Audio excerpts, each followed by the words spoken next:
In this video, I want to have a look at sort of the most basic shortcut for differentiation. So we started off looking at differentiation from first principles, and a lot of you started to pick up these patterns and shortcuts that we could be using.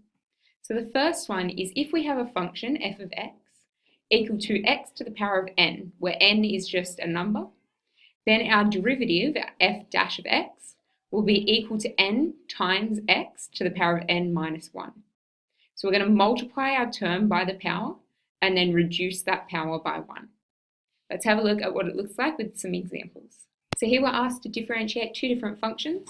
So our first one is f of x equals x to the power of 6.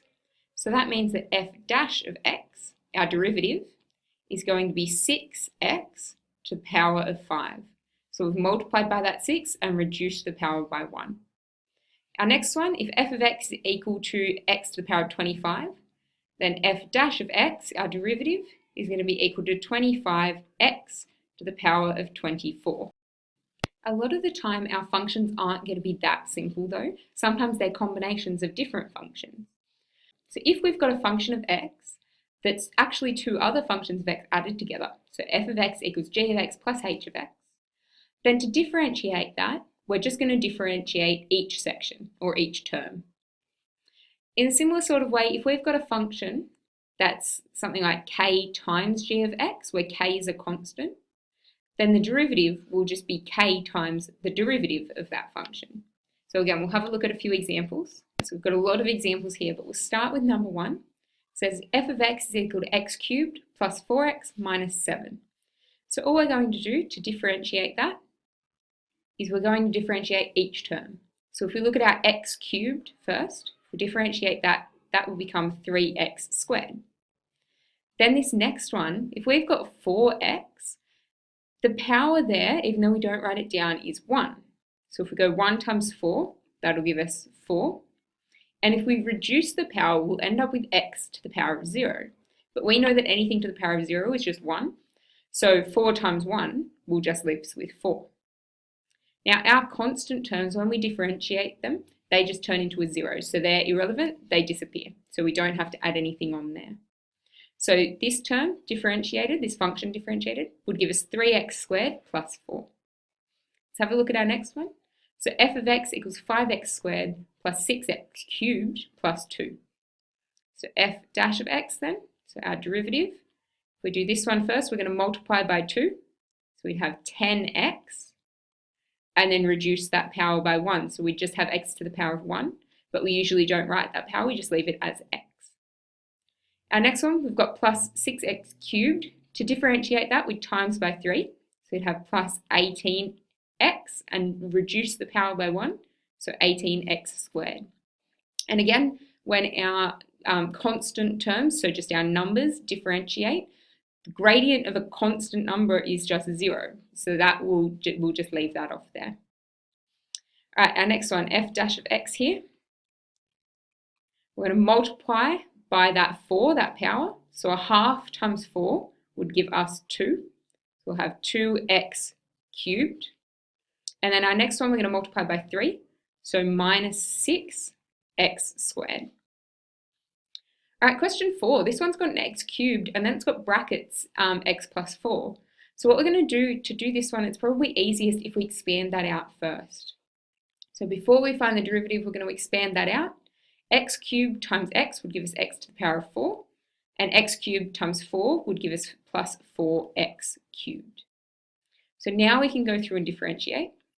F dash x would give us 4x cubed.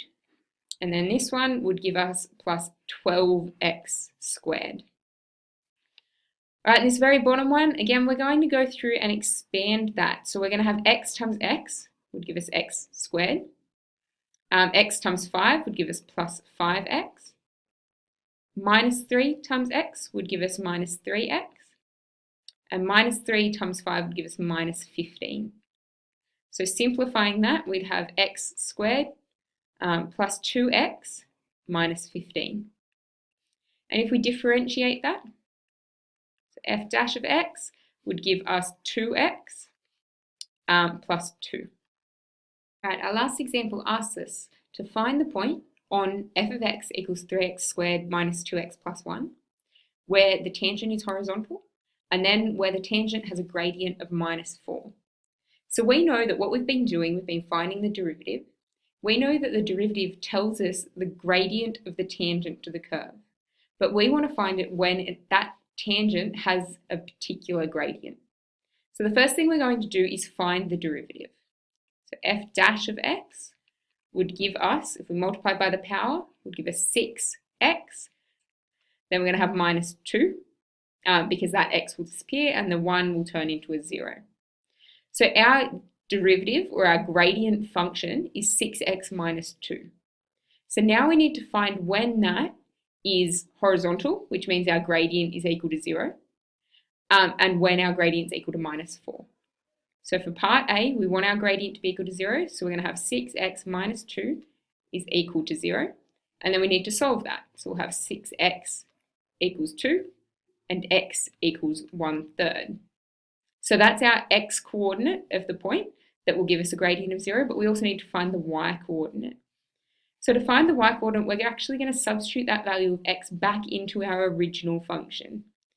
Let's find f of 1/3, because our x is 1/3. So we're going to have 3 times a third squared minus 2 times a third plus 1. So if we figure that whole thing out, that will give us 2/3. So the point that gives us, the point of that function at which the tangent is horizontal would be 1/3, 2/3. All right, part B asks us to find the point on that curve where the tangent has a gradient of minus 4. So again, we're going to start with 6x minus 2 is equal to minus 4, and then we're going to solve that. So we'll have 6x equals minus 2, and x equals minus 1/3 this time. Then we're going to substitute that back in. So f of minus 1/3 would be equal to 3 times minus 1/3 squared minus 2 times 1/3 minus 1/3, plus 1. And working all of that out will just give us 2. So the coordinates of our point where that curve has a gradient of minus 4 would be minus 1/3, 2. All right, so that's a look at a few of the basic shortcuts for differentiation.